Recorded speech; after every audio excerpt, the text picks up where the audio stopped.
I'm Sean Stephenson, and thanks for watching this short little video blog. I want to share with you a dream of mine that just came true. I just got to meet the Dalai Lama, His Holiness, the 14th Dalai Lama. And it was so spectacular.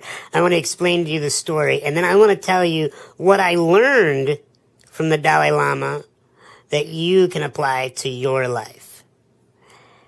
I put out the intention, as I explained in the video blog, talking about the bucket list, that I wanted to meet His Holiness, the 14th Dalai Lama. A series of events had to take place in order for that to come true. One of them was meeting a man named Greg, who asked me to speak at a program called Engage Today. Now, I can tell you, I just had the opportunity to be in the same giant arena as the Dalai Lama. I did not get guaranteed that I was going to get any one-on-one time with the Dalai Lama. However, my vision was so clear of what I wanted. On the day of the event, there was so much security. There was about 50 guards just to get into the place. It was magical, the electricity in the air, as I waited in the front center of the speakers section. Then they brought in the Dalai Lama, and he walked right past me. He couldn't see me. I could just feel his energy. And he got up on stage and he asked, after he was done talking, "Are there any questions?" And I was raising my hand. Well, if you haven't noticed, that's not very high. My arms aren't very long. My heart started to pound, and I knew what had to be done. I wheeled right down the front row and parked myself right maybe about 10 feet away from the Dalai Lama.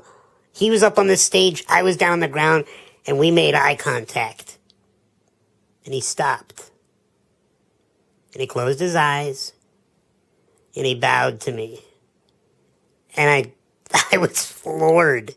And I looked around to make sure that it was me, and then he motioned for me to come closer. And as I wheeled my wheelchair up, I couldn't even believe it was happening. And he asked me, "How old are you?" So I told him, 30 years old. And he said, "Are you in any pain?" I said, No, I'm not. And he said, "Oh, goody." The Dalai Lama has this fun, loving energy like a child, but the wisdom of a man who's lived 1,000 lifetimes. Then he looked at the stage, and looked at me, and looked at the stage, and I could tell he wanted to either come down to me or have me come up to him. And then he said, just wait. You come over here afterwards." And then after he was done speaking, answering all the questions, he came down the steps. He put on a special prayer shawl around my shoulders, wrapped it around me, grabbed me by both the shoulders, brought his forehead close enough to touch mine. Our foreheads touched, and there was this magical, almost like this cosmic exchange of brothers. I really felt connected to him. And I whipped out a copy of my book that I had signed for him, said, "I want you to have this," and he giggled. And he looked at the inscription, and I put, "To His Holiness, thank you for all the patience and compassion for the human race. I love you, Sean." And he smiled, and we parted ways. And I thought that was going to be it. But then I got another opportunity a couple hours later to be in a room with just 40 people. And he came in the room, and he greeted two of the officials, sat down, but then he saw me, and he popped out of his chair, and he ran over, and he blessed me, and then he sat back down again. At this point, I'm feeling like my dreams were definitely surpassing what I had set. And then I got to ask him a question. I said, "What do you love about being the Dalai Lama?" And he said, "Well, I have no choice." And then I said, "Okay, well, what do you love about life?" And he said, "I love animals. More specifically, I love taking care of birds that cannot fly.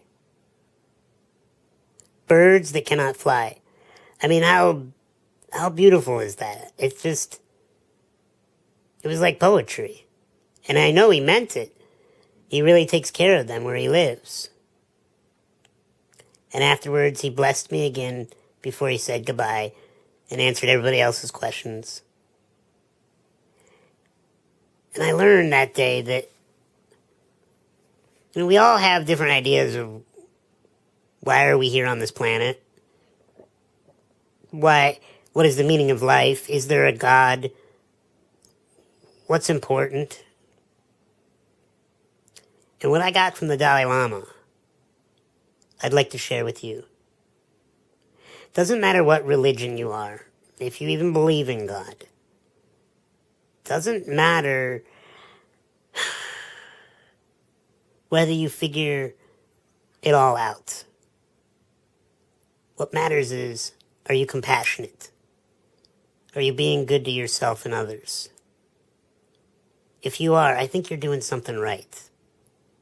And maybe I'm exposing myself to a bunch of negative comments from people who are afraid of that statement. But I stand by it. If you're compassionate to yourself and others, you're doing the right thing. Thanks for your time. I'm Stephenson, and I'll talk to you soon.